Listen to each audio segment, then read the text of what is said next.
Thanks, Vikas.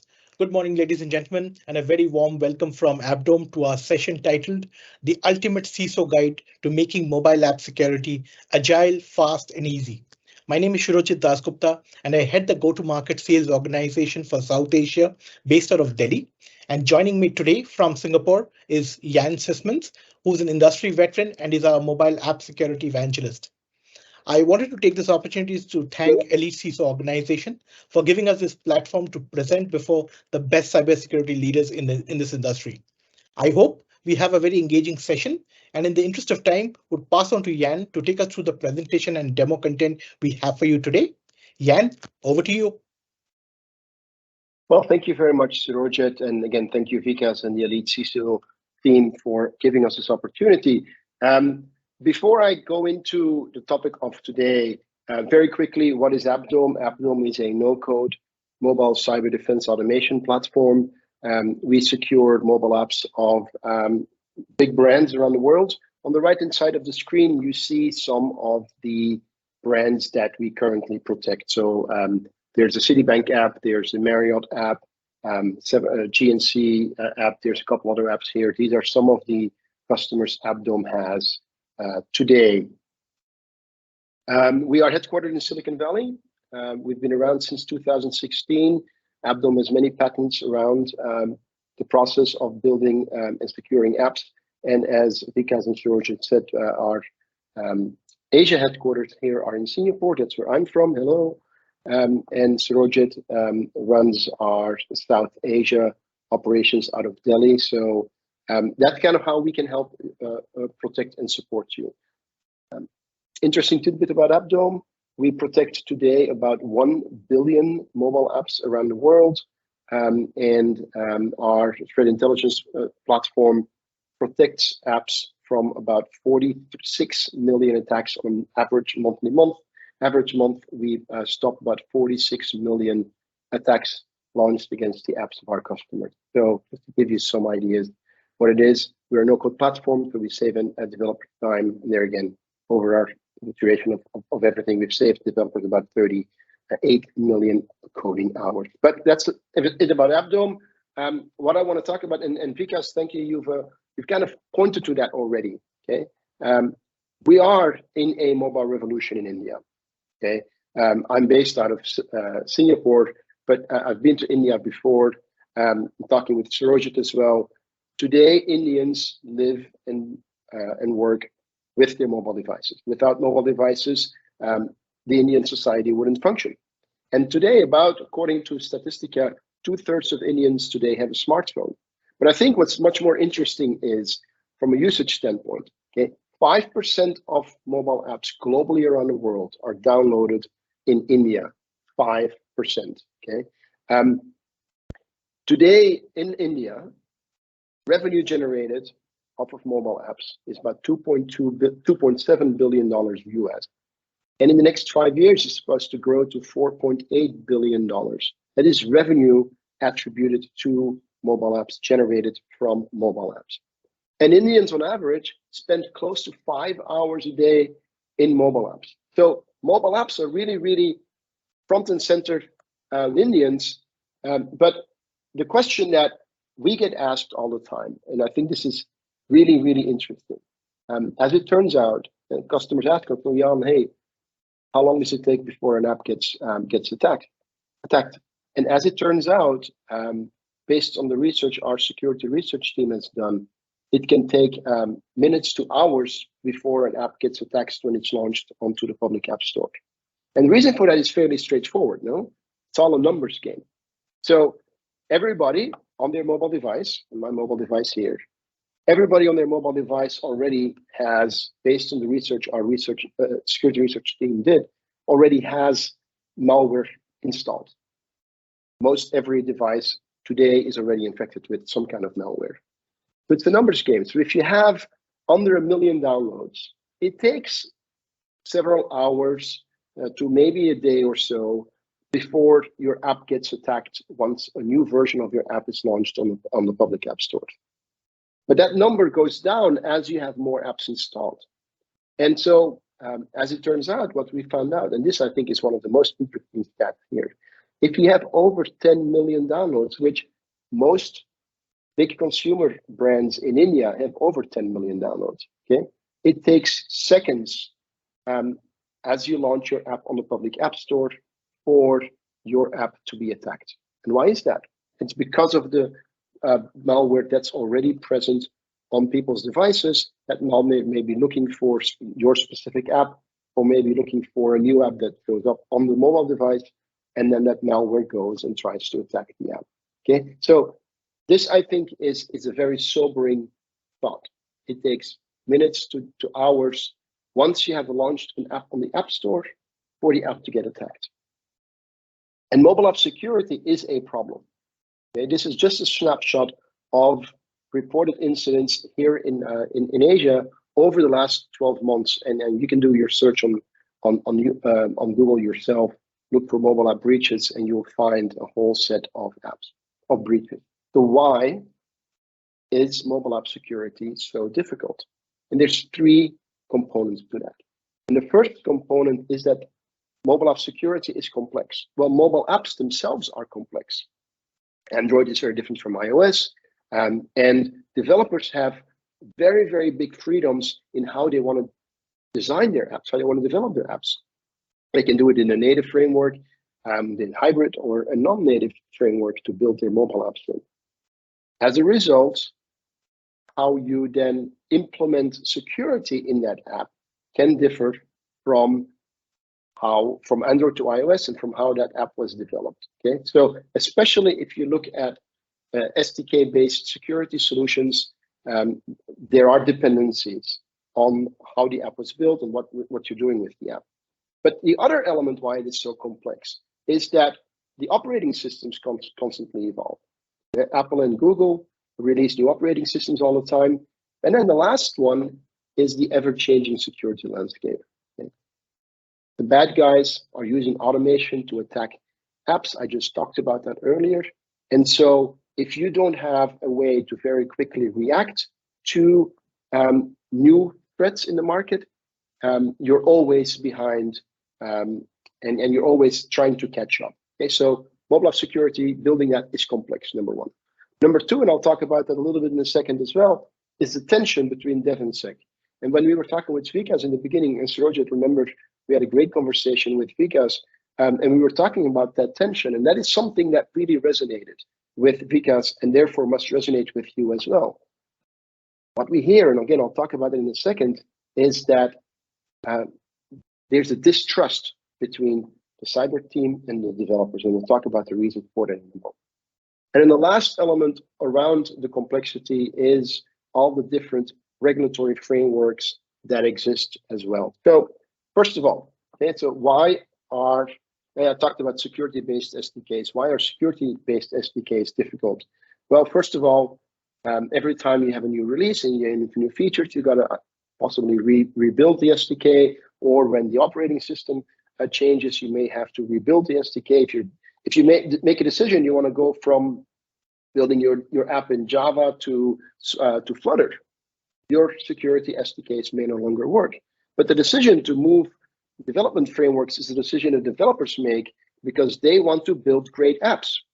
Developers are focused on building great apps, and they want to use the best framework to do that. So from a cyber standpoint, that creates its own problem, and we'll talk about that again a little bit more. But the second part, and I think is an element that is unique to SDKs. Every SDK, regardless of what kind of an SDK it is, if you build an SDK into an app, it requires controls. Okay? Those controls have to be in the clear, otherwise the developer doesn't know how to build those SDKs. Well, a security SDK, therefore, the security controls for the SDK have to be in the app, in the clear. Now, any good hacker will look for that information around the security SDK that's in the clear. Most of those actually have the name of the vendor. It's fairly simple and straightforward to find, and that provides a hacker a roadmap to be able to attack the app. You know when the SDK begins, where it ends. So if you want to insert any malware or any other code into the app to be able to penetrate and exploit the app, you just do that before or after the process, whatever that is. But it provides a hacker a roadmap on how to disable or turn off or bypass the protections in the app. Okay, so that's the biggest problem around using security SDKs. The tension between cyber and dev, I found very, very. Every time we talk with CISOs, I find it very eye-opening to hear that. Okay, so AppDome does these CISO roundtables. We do them all around the world. The last one we did was in the Philippines, and we look forward to meeting you in India later this year as well, I hope. But when we ask our CISOs, well, how is your relationship with dev? To me, the most eye-opening thing that they tell us is that there's a level of distrust. And why is that CISOs today don't have proof of protections. They don't have any visibility, management, or control into the security releases in the app. They depend on external tools like pen tests in order to validate that the protections are in the app. And sometimes even they've told us, we don't trust the pen tests. Okay, the cyber team does not have any feedback loops on how effective the protections are indeed in production. Okay, so there is in general a lack of trust between the cyber and the dev teams, and as a result, as it turns out, the dev team basically ignores what the cyber team wants. Okay, when they'll go back and they say, you know what, cyber, you're not that important. My job is to build great apps with a great user experience for our customers. All you're doing is you're delaying my release, you're blocking my release, you're an obstacle to being able to release. And so if you really need these protections, we'll get to it later. Okay? Or we've got other things to do, or we'll put it on the roadmap. And those are some of the things that the cyber team deals with on a regular basis. And it makes the job of the CISO really, really hard. And the last thing is around the regulatory framework. Okay, I'm going to go over this fairly quickly. Again, Sarojit was telling me that in India there's a lack of disclosure law, so we don't really know how many incidents there truly are. And then we also know that Indian app makers build apps for a global audience, so you need to comply with a whole set of regulations all around the world.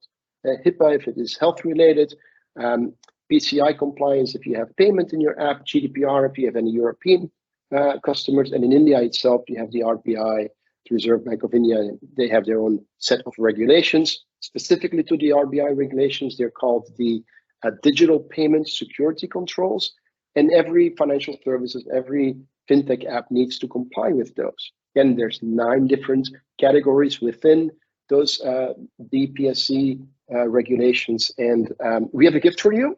So after this event, Sarojit will follow up with you and will actually send you a worksheet that you can use to that goes into great detail on what all those 9 different categories are. There's about 65 different requirements in there, and how you can, what you need to do in order to comply with those. So that is our gift to you for joining today's event. And last and not least, and I think this is overseen a lot, is internal compliance. Okay. So what you need is you need an audit trail. You need a mobile app security solution that can be your security, your system of record, your security system of record, that you can go back to at any point in history, have the audit trail to be able to go back and say, oh yeah, 6 months ago, this was the security model we built into the app, and you can provide that with your internal auditors, or you can provide that to demonstrate compliance to any of the regulatory bodies we were talking about.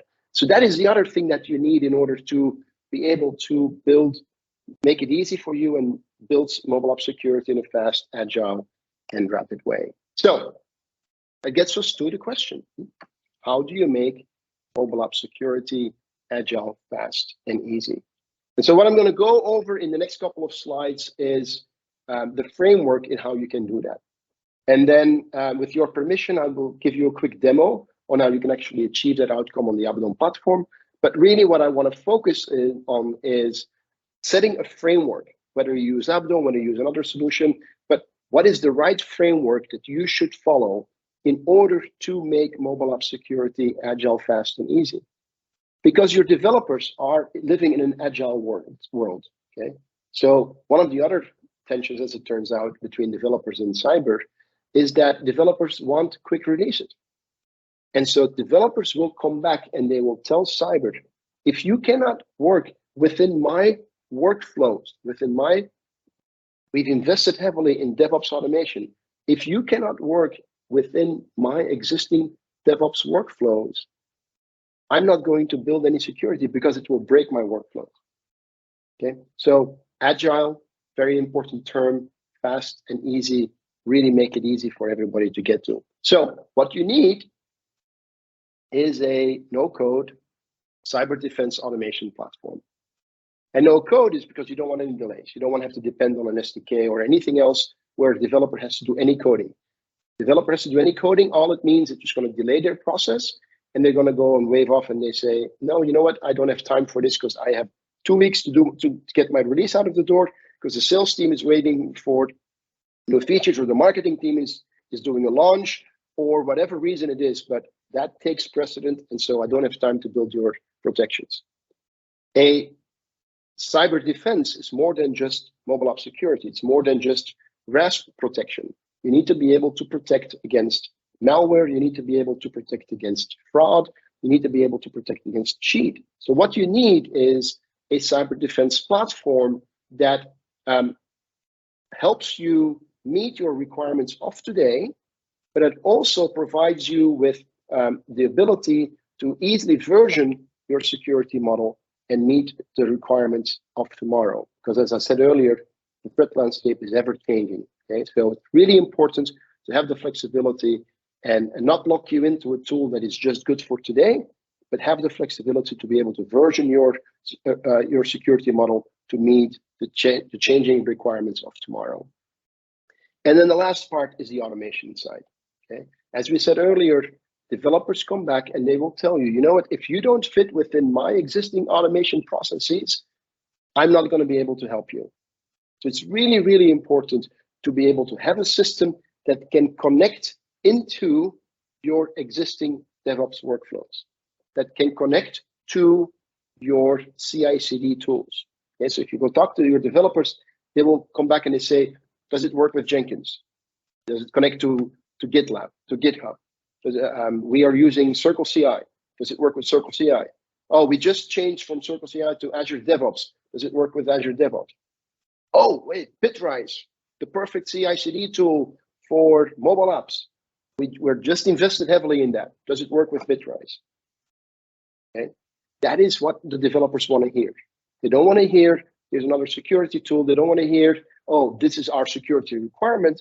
They want to hear from you, from the cyber team, hey, we have a security solution that meets all of our requirements in cyber, and that you can easily implement with a simple API call inside of your existing DevOps workflow. And yes, it works with whatever CI/CD tool that you have in place today. Okay, that is what your dev team wants to hear. If you bring those words, if you use those words with your dev team, they will be open to listen to you, and they will become your biggest partners in trying to protect your apps and protecting your end user. Okay, but the last thing is you need a feedback loop.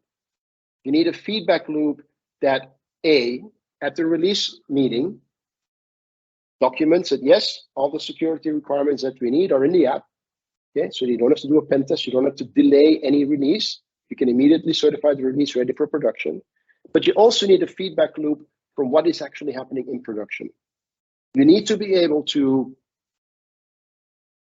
have proof that the protections that you are using in your app, that those protections are indeed effective, that they work to protecting your app and your customers. But on top of that, you also need to have intelligence on new threats that may be used against your app. Okay? And that's what I said earlier in the beginning.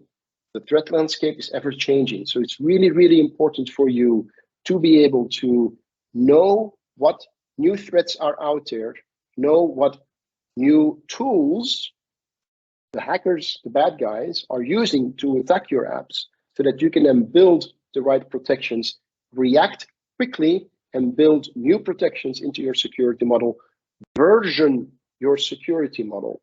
Listen what I just said. Okay, this is also very important when you talk with the developers. And this is what we hear from our CISOs. Okay, when they say, you know what, my relationship with my developers has gotten so much better. As it turns out, I am using the words that they use. I am telling them that I want to use developer best practices to building security in my app. Okay, and how you do that? By versioning your security model, by integrating into their automation tools. Okay, so this is a key thing from what I'm told by our CISOs. They say that one of the most important things that they can tell their developers is that they are ready to use developer best practices to building security in their mobile app. Okay, and how do you do that? You do that by using a no-code mobile cyber defense automation tool. Okay, so one more slide that I think is super important. Okay, one more slide that our customers tell us really helps them make the point with their developers.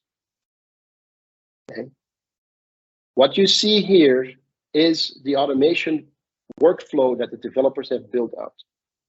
They go, they commit a build into their CI/CD tool, they trigger the build is done, and then they get notified by the build outcome, all automated inside of their CI/CD work, their DevOps workflow inside of their CI/CD tools. Okay, with AppDome, because AppDome connects to your CI/CD tool, building protections is just the next step. It is the next API call that is being made. So protections are being added to the app. And again, then the AppDome solution, the AppDome tool, will provide you with a notification that the protections are indeed in the app. And we'll talk about that in a second when I show you the demo. And then from there, again, all fully automated inside of your workflows. The secure app goes to the ops team. They use Fastlane to then deploy it into to the public app stores.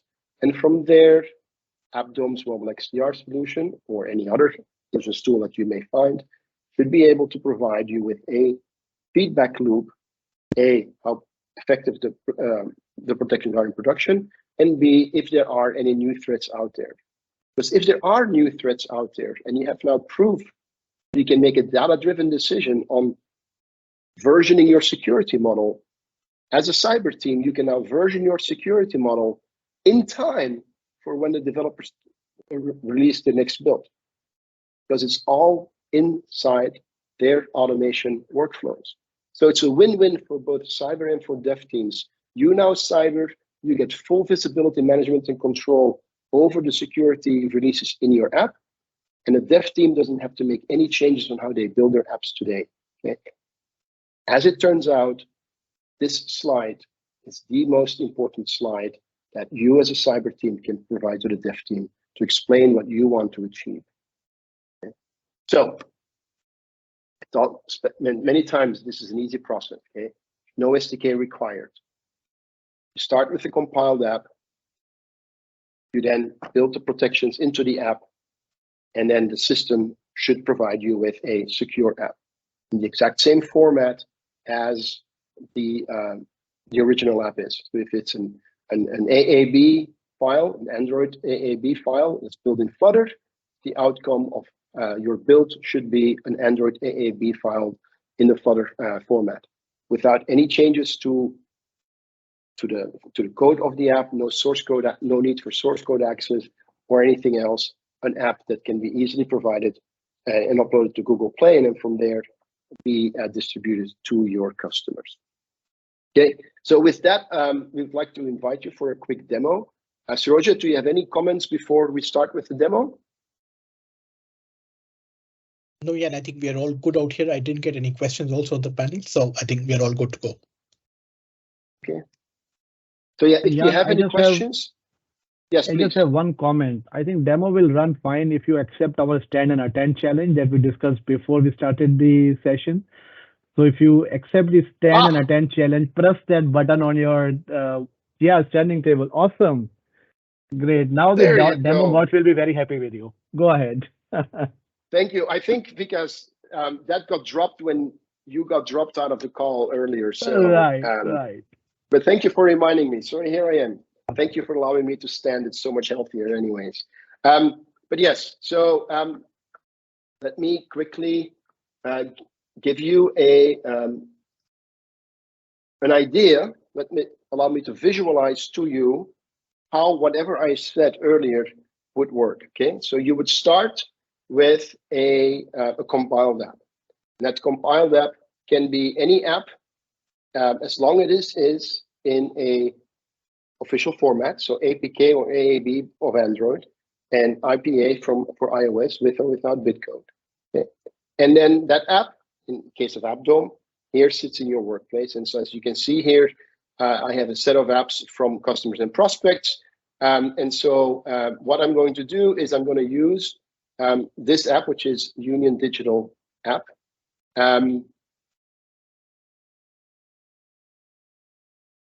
The process of taking a free demo of this product would help. So Ambarish, Surojit will follow up with you, and then we can get, you can understand how we can do that for your organization. So thank you. So the Union Digital app that I'm using, Union Digital is one of our customers out of the Philippines. I said earlier, Surojit is going to follow up with you after this event with the worksheet. He's also going to include the case study that we have with Union Digital Bank. Okay, so I'm going to go in here and I'm going to start with the creation of a security model, and I'm going to call this EliteCISO, and that's the security model that I'm going to be using. Okay, so I am now creating a security model, and what we want to do is this is a banking app, so I want to comply with the RBI requirements. And so for that, I need to add encryption to the app. I need to encrypt all of the data stored in the app. This is an Android app, so the values are XML and Java class text files. Need to protect the app from running on a jailbroken or a rooted device. The rooted is an Android app. You need to protect the connection between the app and the backend, so prevent any man-in-the-middle attacks or network-based attacks. You need to obfuscate the code of the app. This is to protect the app against reverse engineering. In this case, again, this is an app written in Flutter, so it's a non-native framework. So we're going to enable both non-native code obfuscation as well as binary code obfuscation. And then AppDome will always add RASP protections to the app, anti-debugging, anti-tampering, anti-reversing. And the last thing that I want to add is I want to add fraud protection to the app as well. Okay, so the RBI talks about protecting the app against mobile fraud, and the sort of popular ways of doing fraud on banking apps is using overlay attacks or using keyloggers. And another thing that the RBI talks about is preventing dynamic instrumentation. So in this case, I'm going to block freedom. So I've created a fairly complex security model. All I have to do now here on the bottom right is click Build My App. Okay. Again, this is AppDome, how AppDome works.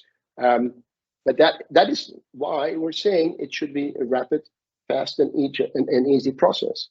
So what the system now does, okay, the system is basically building the protections at the binary level of the app.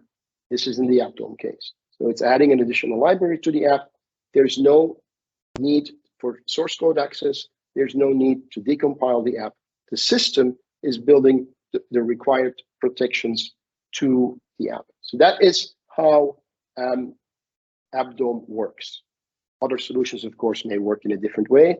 But again, focusing on making it easy for you to build the right security model for your business. As you saw earlier, there are many different options on AppDome. By the way, you need to ensure that that right security model works the same for Android as for iOS. So as you can see here on iOS, this is the Union Digital iOS app. It is the same way. It is a simple toggling of a switch. In this case, it's jailbreak prevention because we're talking iOS, we're not talking Android. And same thing over here. I can add the native code, obfuscating the native libraries as well as any non-native code. as well as a set of anti-fraud and anti-malware protections. So the anti-fraud protections are going to be different in iOS because Android is a different operating system and has a different set of potential mobile fraud risk. And so what you won't see here, for example, is blocking ADB, Android Debug Bridge, well, Android obviously, okay? Or in the malware prevention, what you won't see is you won't see block Magisk, because again, Magisk is a root hiding tool. But what you do see here is blocking jailbreak bypass tools, which is the equivalent there as well. Okay, so you have the freedom on, then that's what you should have. You have the freedom to build a security model that is required for your specific business, for your specific use case. Okay, so as you see here, the build is complete. This was the build that we did here on Android. That build is complete. It took literally about a minute or so. Okay, so what I would do next is you would go to the signing process. Why would you go to the signing process? Because an unsigned app is still an app, cannot be installed. And so you would use the same signing credentials as you have used that to when you initially compiled the app. So use those same signing credentials, and then you would upload the app to the public app store.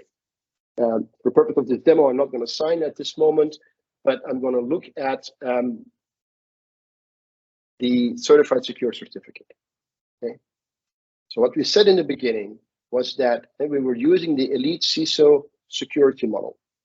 The EliteCISO security model, what we did was it was encrypted the app, the data stored in the app and the code in the app, protected the app against jailbreak and root, protected the app from against network-based attacks and man-in-the-middle attacks, obfuscated the code of the app, added REST protections to the app, and then from a fraud prevention standpoint, added protections against overlay attacks, as well as against keyloggers, and added freed up protections to the app as well. Okay, so now this is what I was talking earlier. You have this audit capability. So this certificate now provides you with the ability to provide an audit trail for your internal auditors, and your making sure that you comply with your internal requirements and regulations. But it also is now your security system of record, and you can use that to demonstrate compliance with external regulations as well. So if any regulator would ask you, hey, how are you protecting your apps? Can you show us what's in your app from a protection standpoint? This is, as it turns out, our customers are using this certificate to have that conversation. Sorry, my phone just fell. Our customers, as it turns out, are using this certificate to have this conversation with their regulators. Okay, so that is that last step. So the last step to all of this is being able to have the proof that those protections are working in production. And for that, AppDome, other vendors have other solutions with AppDome within your same tool that is completely integrated within your CI/CD process. You have a mobile XDR solution. We call it ThreatScope. Our mobile XDR solution provides you proof of the protections that you currently have in the app, as well as gives you an idea of all of the other threats and attacks that may be leveled against your app. The green is good, okay? So I'm just going to click on green for a second. So as it turns out, our customers are using this mobile XDR solution to demonstrate internally when they report up to their management that the protections are indeed working, okay? So they use this as proof that the protections are working in production. They use this to justify the investment they made in their mobile app security solution to their management to say, here's all the attacks. So what this shows you is that, for example, in the last 30 days, there were 6,000 attempts to tamper with the app. Great, okay, we're doing that. What they also are using ThreatScope for is to see if there's any threats and attacks against their app that they're currently not protected against. Okay, and in this case, as you can see, there's a whole set of threats and attacks. Again, this is strictly demo data. But for example, here it says Android debug bridge is being used against the app. Okay, so that's now data that you have.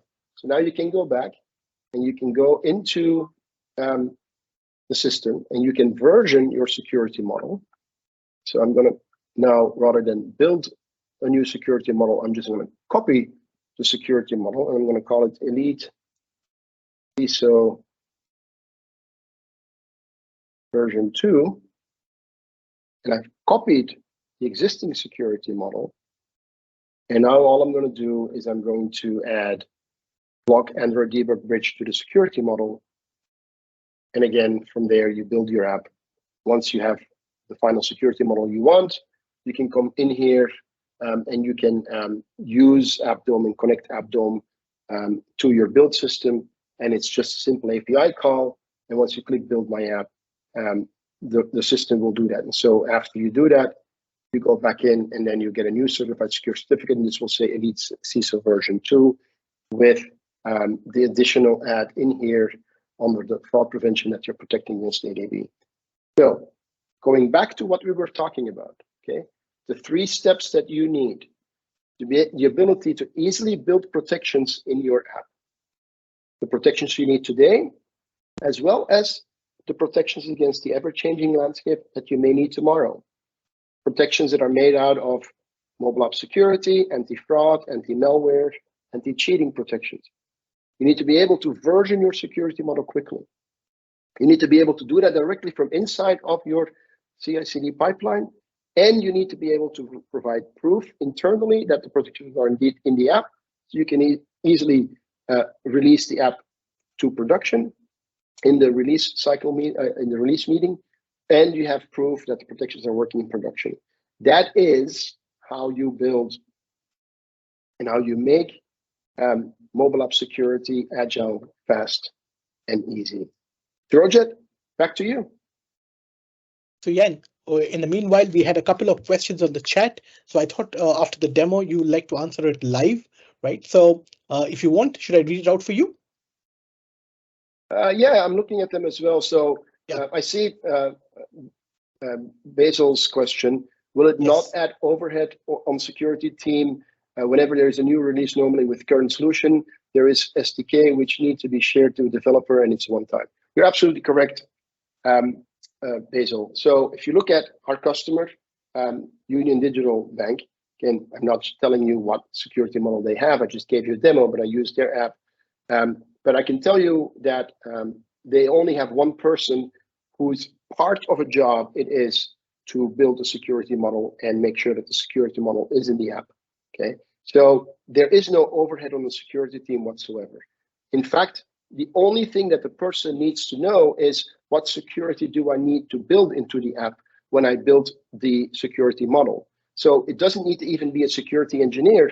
It could be your most junior person on your security team could go in to the platform and just toggle on certain protections to achieve the outcome that you require. So yes, there is absolutely no overhead on the security team. And since this is done release by release, build by build, if there's new features in the app, if there's a new operating system that is being released, again, it's a very simple process. That's a simple API call. So none of the things that you experienced with SDKs before are going to be there. Okay. How is mobile app pen testing or DAST covered? AppDome is not a scanner. AppDome is not a pen testing solution. AppDome is a platform that allows you to build security into the app. So it's a very important question. As it turns out, here's what our customers are doing. Our customers will configure the right security model. They will then do a pen test against that security model to validate, yeah, hey, that's indeed the right security model and it works. And then all they need to do from that is to use the certified secure certificate and say, did we use the right security model that got pen tested 3 months ago, 5 months ago, whatever it is? Because it's a system that builds the protections. The system builds protections in the same way every time. So what you also get as a benefit of using a tool like AppDome is that you can reduce your dependency on pen tests or on DAST testing dramatically, because you have the certified secure certificate. So this is, as it turns out, during the release process, what our customers are doing. The dev team and the cyber team come together. The cyber team asks the dev team, what security model did you use? Oh, we used EliteCISO version 2. Great, can you provide me with the certified secure certificate? Yes, here it is. Okay, yeah, good. Cyber team then says, I approved the app for release to production, because we have the certificate that verifies and validates that the right security model is in there. Performance issues seen on the protected app, there are none. The reason for that is that AppDome doesn't make any changes to the source code. Okay, AppDome doesn't make any changes to the source code. More importantly, AppDome is not part of the data stream. AppDome is not a hub. Once you download or through the API receive the protected version of your app, AppDome gets out of the way. Okay, AppDome is not part of the data flow. Your customers will connect to your backend servers in the same way that they connect today. From an encryption standpoint, this is maybe also where you're leading to. Hey, what about encryption? What about obfuscation? So our encryption algorithm uses many different encryption keys that are dynamically generated by the app, never stored inside of the app. As a result, only the data that the user needs when they're in the app needs to be encrypted and de-encrypted. And so from a performance standpoint, again, you see any issues from a performance standpoint. Otherwise, again, banks like Citibank or Marriott would not be using AppDome for their millions of customers around the world. Okay. Where can I get the updated version after adding the security models? Great question. The updated version would be specified within your certified secure certificate. Okay, so as you go in and you make changes, adding here prevent auto-clickers to the security model, you would give that a new name. You would version that so you can keep track of whatever version is being used. But the proof in the pudding and the audit certificate is here within the certified secure certificate. Okay, we'll go see if there's any other. These are very good questions. Thank you very much. So, Jan, Basil had a couple of Yes, questions sir. in the chat, but he's going to ask it live now. So, Basil, you can unmute yourself and ask your questions. Okay. So there are a few of the queries. First of all, as you mentioned, it goes as a library. So what are the chances that it can be bypassed? Because normally we are giving this control to the developer. Yep. The developer can remove those kind of libraries from the code. So how are we ensuring this code will be part of the app and it is not getting removed? Yeah, that's a very, very, very, very good question, Basil. Thank you. So as part of every build on AppDome, AppDome adds our RAS protections. We call it One Shield to the app. Okay, that is something that is included in every build. It is part of the platform. It is not something that you can turn off. And part of that in here is that we are obfuscating the security protections that were built in there. So there is no, if you would, and so we've had other scanning companies that would come in and say, well, I'm going to scan the protected app for any AppDome code. We can't find any AppDome code. So there is no place where anybody would be able to go in, identify the AppDome code, and then try to bypass, just like I explained what can be done with an SDK, because the security controls for an SDK are in the clear. There is no AppDome code that is that can be found or identified or anywhere else through any DAST or SaaS solution, and that then a developer or a malicious person would be able to go and turn off. So that is how we protect the security implementation that you build to your app using the AppDome platform. That's a very good question. Thank you. Sorry, I'll disturb you. What is the methodology or the features which is being used by AppDome so that you mentioned that it is able to protect against the latest generation of attack? So what are the features or how exactly it keeps on updating from backend to see that this app is not getting compromised? So I think what I've heard you ask is, how does the secure app protect itself from being modified And how do we know that the protections are intact and have not been changed? Is that correct? So that is the only feature, or I was thinking that in case if there is any malicious activity which is getting done on the app by the attacker once he gained the access. So how exactly the app is getting protected with the latest attacks? Because attackers are developing on day by day. They're using new techniques. Correct. So how exactly you guys are developing those things? And do we need to make changes for that as well? Yeah, great question. So there is no way that you can do a over-the-air update of the security model, okay? And we believe that allowing people to do an over-the-air update of a security model, that by itself is insecure, because that is a method that then could be used by a malicious entity to then insert malware or inject malicious code or anything else into the apps in production. So all the apps that are protected by AppDome, the protections are encapsulated inside of the app, and the app is self-protecting, meaning that the moment somebody would try to reverse engineer the app will close. The moment somebody would try to tamper with the app will close. The moment somebody would try to run the app against a debugger, the app will close. So all of your typical protection models there as well. Now, you're asking the question, well, Jan, how do you know if somebody is using a canary version of Magisk that has recently been released and is attacking the app? So AppDome does not use any threat signatures. There's also no threat server that needs to be that somebody needs to refer back to, or that the app needs to connect to in order to get that. Okay, so while there are infinite number of attack vectors available, those attack vectors do not use an infinite number of tools. So if somebody is using a canary version of Magisk, there's a very set number of ways that Magisk would try to, or even a new canary version of Magisk would try to exploit vulnerabilities in the app.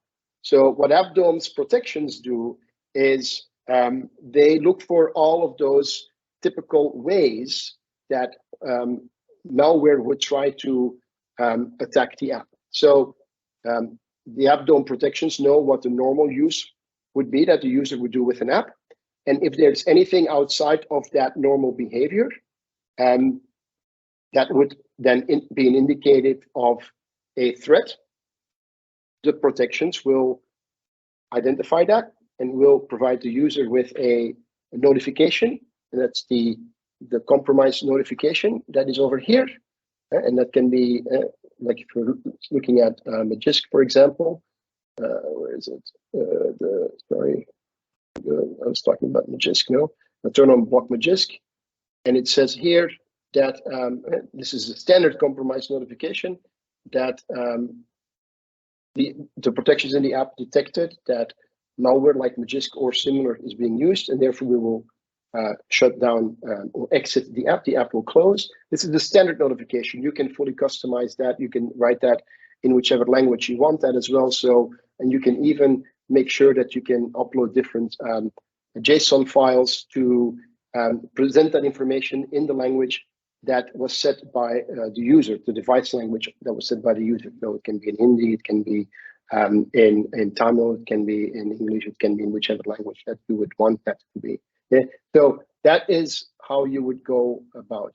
I'm not an engineer, so I'm not going to go into much more detail. If Basil, you want more information on that, I will gladly set up a call with you and somebody within our security research team, and they'll go into great detail how exactly AppDome protects against apps. Now, the second part of your question, and I answered that kind of already, where it said, since there's no over-the-air updates available, how do you protect against zero-day threats? Well, that is part of AppDome's total protection guarantee. Let's assume that you are on a weekly release basis. Every time that you would come to the platform and you would click Build My App, and somebody has released a new rooting tool, and you have subscribed to our root prevention, you will automatically get protection against that new rooting tool if our security research team had identified that we weren't adequately protecting against that new rooting tool.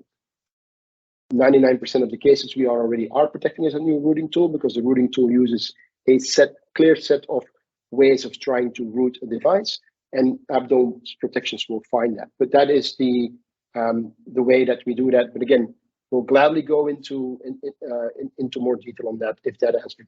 If you still have questions after what I just tried to. One more is like one of is like, will it help in case of a fraud risk management detection? Because normally these solutions, what we have seen, they create a user baselining. So how exactly AppDome does that? That is one. Another thing is whatever the logs are getting generated on AppDome, can that be sent to our SOC solution? So the answer to that is yes.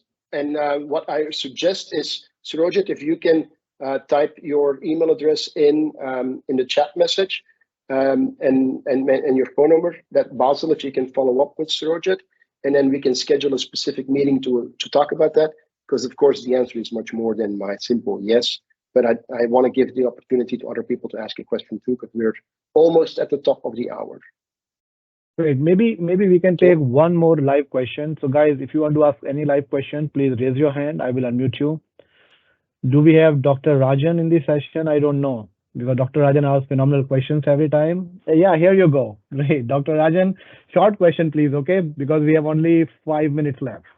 Short question and short answer. Go ahead, please. And Dr. Rajan, we are not. Yeah, he's not able to unmute, I believe. This happened last time also. Vikas, go ahead, ask your question. Hi, Jan. Thanks for an excellent presentation. Can I know what's the pricing model? How do you price this product? Yes. Yeah, absolutely. Our pricing model is very straightforward. It actually provides you with pricing guarantee, budget predictability. So our pricing model is on a per app basis. Okay. Other protection models will go in and will charge you based on the number of downloads that you have. And we consider that penalizing you for your success. So we do not penalize anybody for their success and their growth. So our pricing model is on a per app basis, and then based on the set number of features that you require for your specific security model, so that you don't have to pay for anything that you don't need at this time. So that's in highlight what our security pricing is. It is a SaaS-based model, so it's an annual subscription. Thanks. I had a follow-up question, but I can take that answer later on about how do you ensure for, let's say, an e-commerce environment, the false positives. For example, are you blocking genuine customers or not? But I can take that separately, maybe, so you can send over some answer for that. Yep. Thank you. Perfect. Sounds good. One last question, maybe, because I can rush my closing in 2 minutes. So we have practiced that. No other question, I believe. So I hope you can see my screen, and great. Thank you very much, everyone, for joining in. Amazing session, Jan and Surojit. Guys, if you want to download your participation certificate that looks like this, what you can do is you can go to EliteCISOs website, click on events, go to upcoming events, and click on CP certificate. Once you click on it, go ahead, pay 118 rupees. This is the fee we charge for the certificate, because nothing goes to EliteCISO, everything goes to a third-party agency that manages these blockchain-based certificates. And you can use these certificates as a CP certificate for your certifications, like